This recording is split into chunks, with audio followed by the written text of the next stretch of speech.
What is up, people? Half Slab Bacon here with a resource-friendly, completely scalable from early to late game and efficient mob farm for 1.11 and all versions moving forward.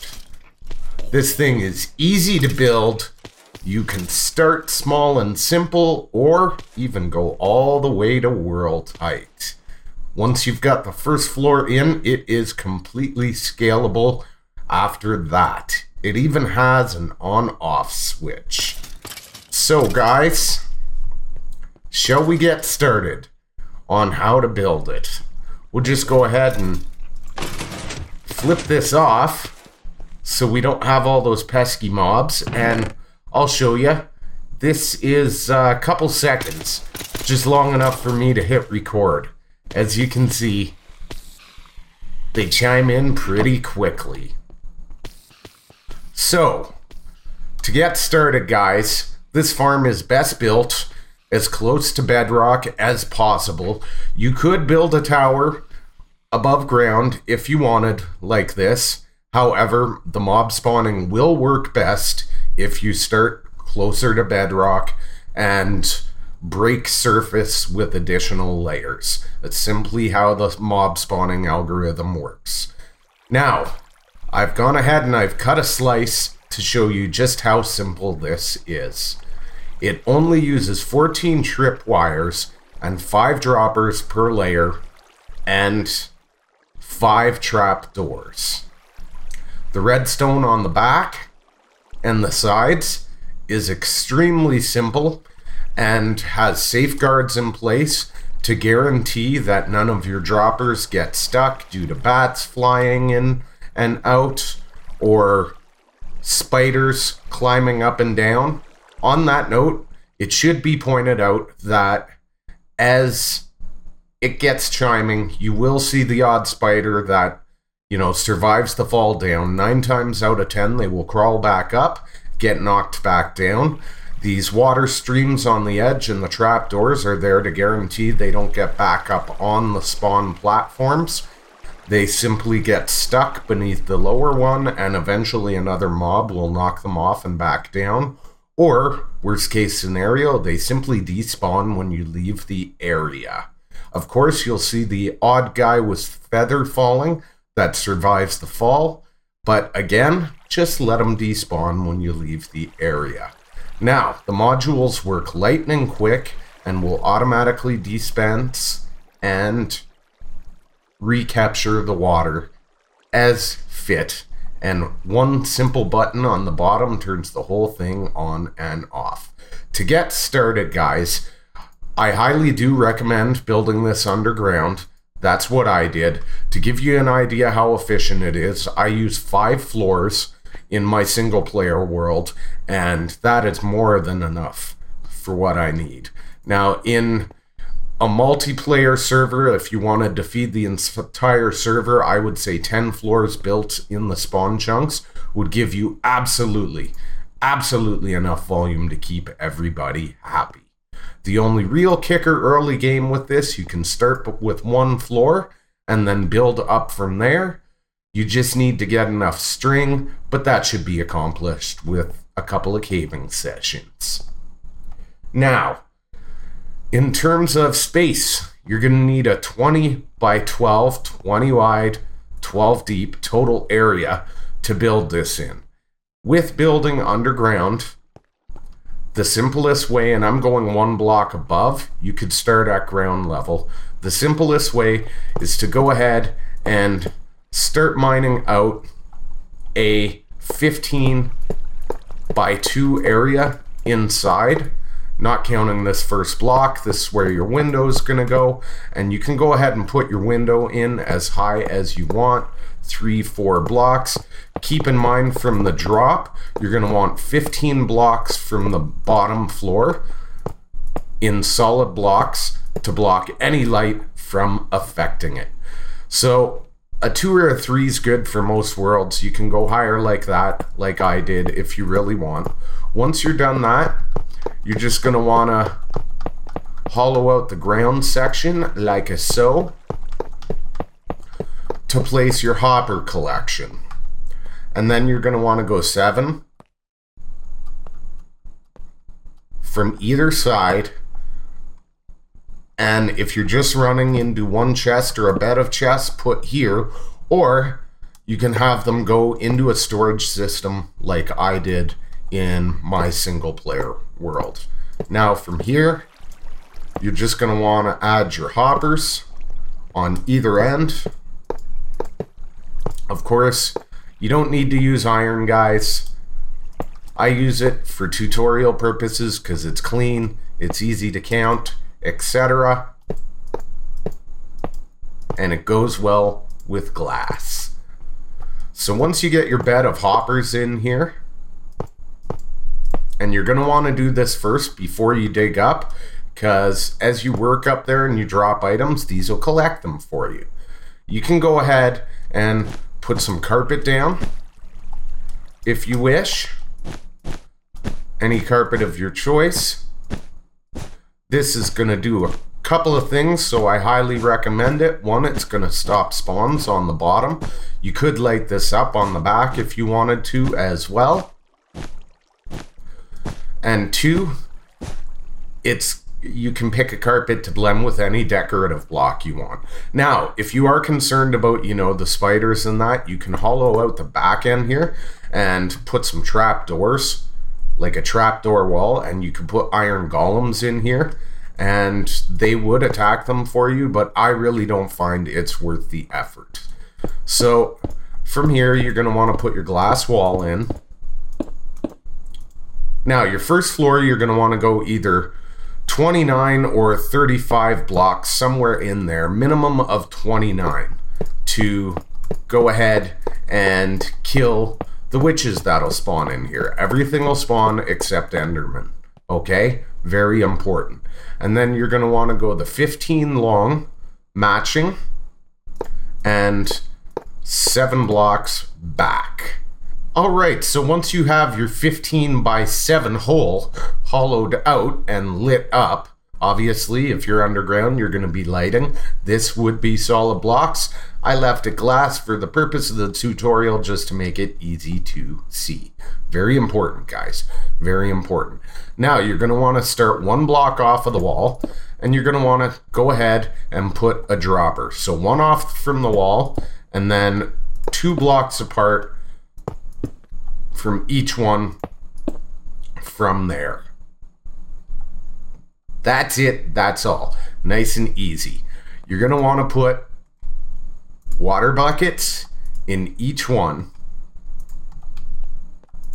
And this is arguably the most expensive part, but when you look at the fact that it's only 5 dispensers and 14 tripwires, it's not a lot of iron, guys. And it should be really, really easy for you to go ahead and replicate that for each floor. If you're early game, start with 1 floor, and you can always go up and add.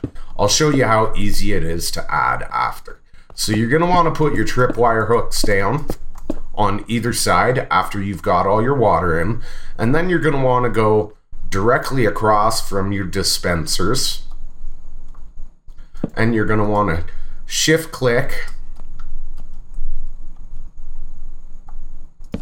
just sneak over the edge, make sure you're shifting, and put your trapdoors down for each one.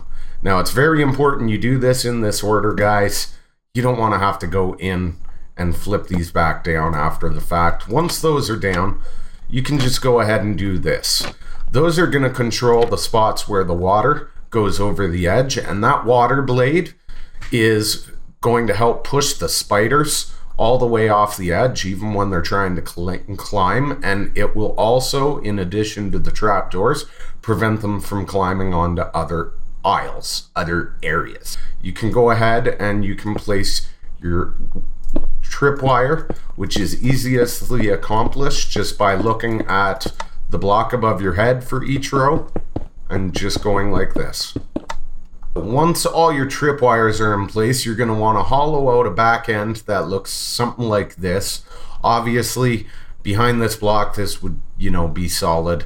So you'd want to light the area up.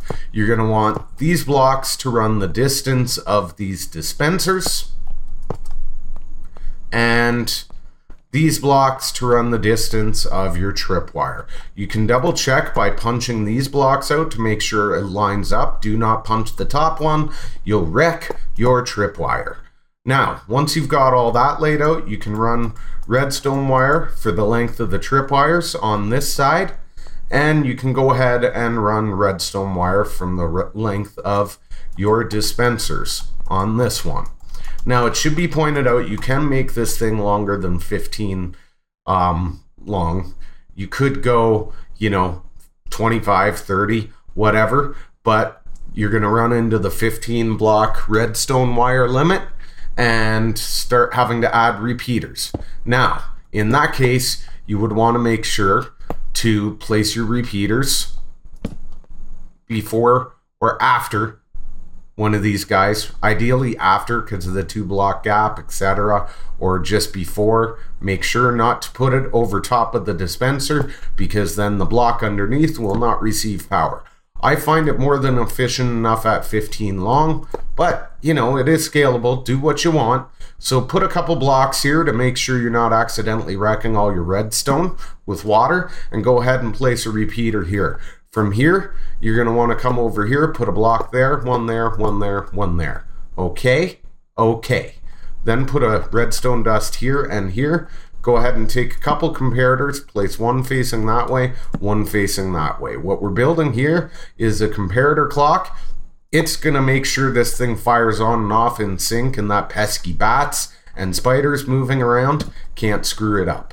So place another repeater facing in this direction there, and you'll notice we've got a 1 block gap in between.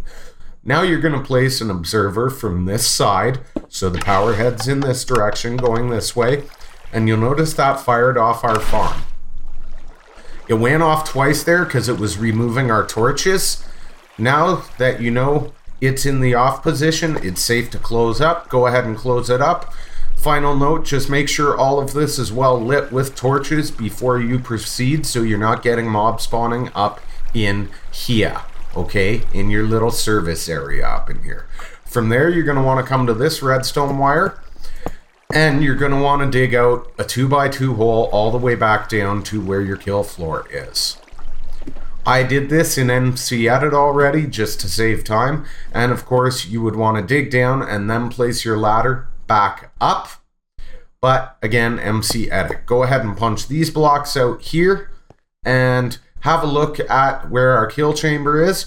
You're going to want to place the button for your on-off switch 2 blocks over and 2 blocks up from above where your hoppers are. Now you're going to want to come back in. You're going to want to place a block there, block there. You're going to want to place a repeater out from your button. And then you're going to want to hop up in here and place a sticky piston facing up. Then you're going to want to come over here and put an observer with the power facing in this early direction. Then you're going to want to put a block of your choice up in there, so that when you push the button, this is going to come up and temporarily power this block. Now we're going to want to place a sticky piston facing this way, and then go ahead and punch that block out there and punch that block out there. Okay? For the sake of making this easy to follow, I'm just going to go like so and show you from there. So you're going to want a redstone block here, okay? You can remove these, they're not necessary. You can leave this open until you're done working on the farm. Now, from where that block is, it's going to get a 1-tick pulse, which will toggle this bad boy back and forth. We're going to want a block right there. And then you're going to want a repeater facing this way.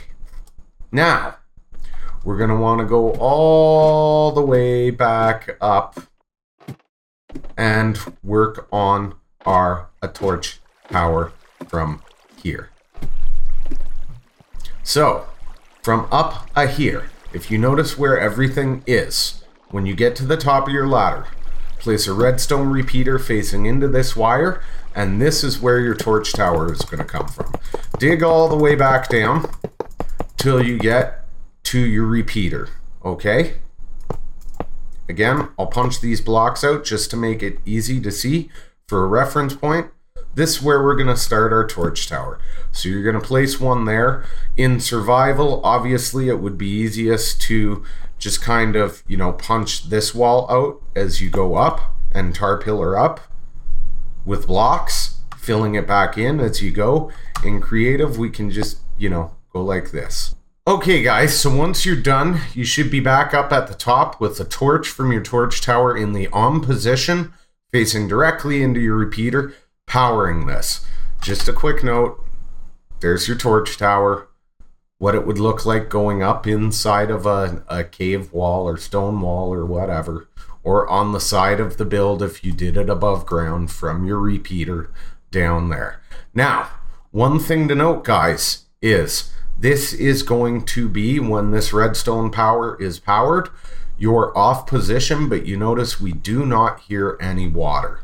So, you're going to want to come over here. Okay? You're going to want to come over here, and you're going to want to break your observer and replace it. And note that now your water is flowing again. Now, this is the easiest part, guys. To scale this to the next floor, you're going to want to place the block from this torch to here, and then for every floor all the way up after this, you're just going to build your torch tower like this. Very important that you go from this direction towards the back, not towards the front with your first block and torch. Otherwise, it won't line up right. And you're just going to build this all the way up to each one, and the rest of the floor is exactly the same. It will line up just like that. Just keep placing them all the way up, as you can see over here, which is why I did it open. Either a torch with the power or a block with the power will line up with every single repeater. Doesn't matter how high you go with it. And that's it. From there, your one button controls the mob farm all the way up, guys.